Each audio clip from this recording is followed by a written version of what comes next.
Good morning, my dear children. Welcome to 10th Standard English class, Prose 7 The Adventure of the Dying Detective, Part 2.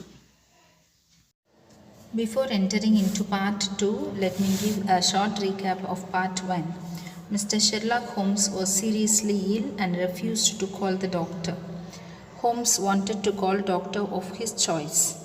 He sent Watson to meet Mr. Culverton Smith. This is the end of part 1. Let us move into part 2. He was hesitant to leave Holmes now. He was delirious, means disturbed state of mind. He had never heard of the name Smith. Well, he was the man who had the knowledge of that disease. But he was not a medical man. He was a planter. Planter, a manager or owner of a plantation. Plantation is a large area of land where tea, cotton, tobacco, etc. are grown. He lived in Sumatra, now visited London. Holmes did not want Watson to go before 6 because he wouldn't find him in his study. He had hope he would be able to persuade him to come. Holmes told Watson to tell Smith that he was dying. Watson told that he would bring Smith in a cab, but Holmes said he would persuade him to come, but at the same time, Watson should return before him.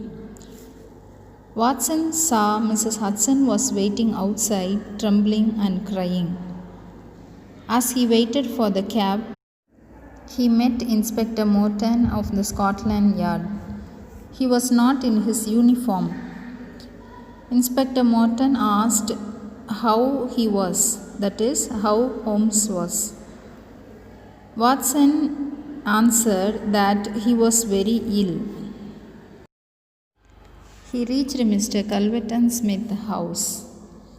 The butler appeared at the doorway. Through the half-opened door, he heard a man's voice telling the butler to say he was not at home. Watson pushed past the butler and entered the room. He saw a frail man with bald head sitting. He said, "The matter cannot be delayed. Mr. Sherlock Holmes was seriously ill." The mere mention of his name had a different effect on the man. Smith asked Watson, had he come from Holmes? Yes, he replied, and said, he was very ill. That was why I had come. Mr. Holmes had a high opinion of you and thought Smith the only man in London who could help him. The little man was startled and asked for the reason. Watson replied that all it was because of your knowledge of the Eastern disease, sir. He told him everything. He smiled and agreed to come. Pretending that he had some other appointment, he left him. With a sinking heart, he reached Holmes' room. He told him that Mr. Smith was coming. Holmes exclaimed that Watson had done a good job, and also said that he had done everything that a good friend could do. Then he asked him to disappear in the next room.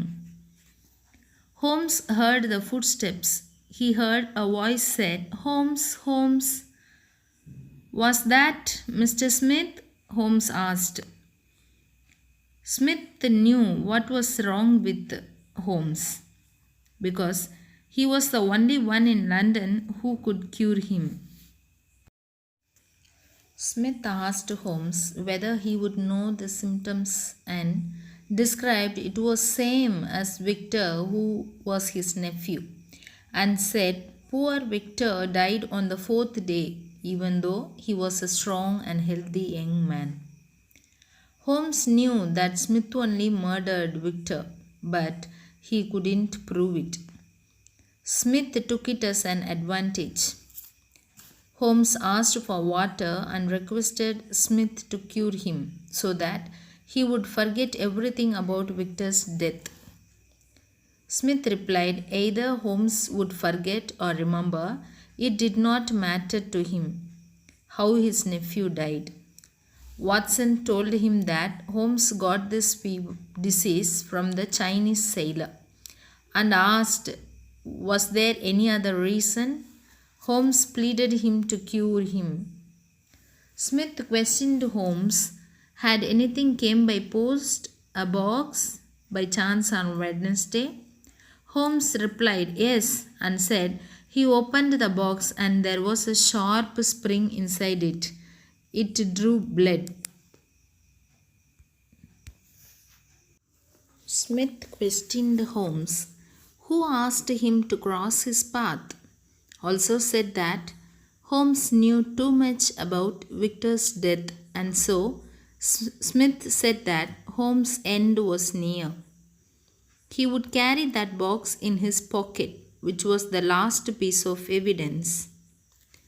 Holmes ordered Smith to turn up the gas. He did, and excited to see Holmes because he was not sick. He pretended, that is, acted as if he was sick.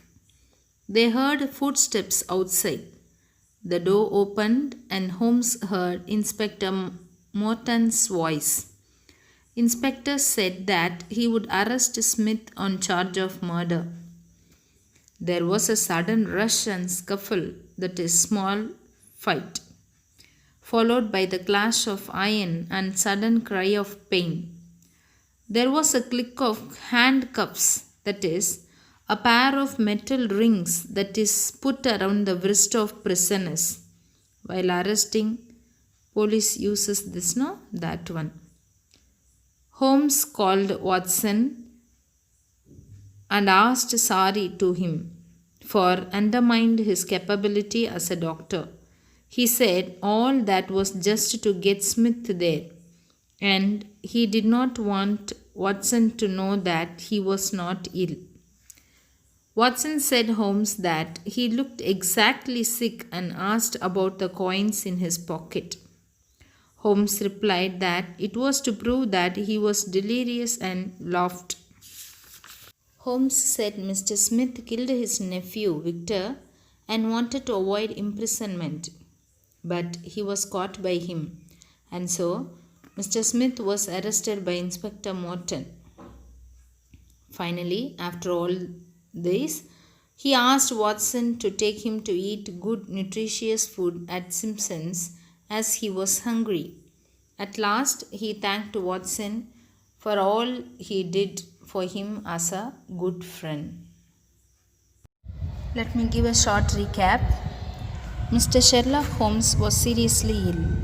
Holmes wanted to call a doctor of his choice. Watson pleaded Smith to treat Holmes. Holmes knew the matter about Victor's death, who was Smith's nephew. Smith tried to move away from that place with a box of evidence, but Inspector Morton arrested Smith at the right time. Holmes asked sorry to Watson. Finally, asked him to take to a good restaurant to eat good food. Thank you, my dear children. I hope you understood this lesson thoroughly.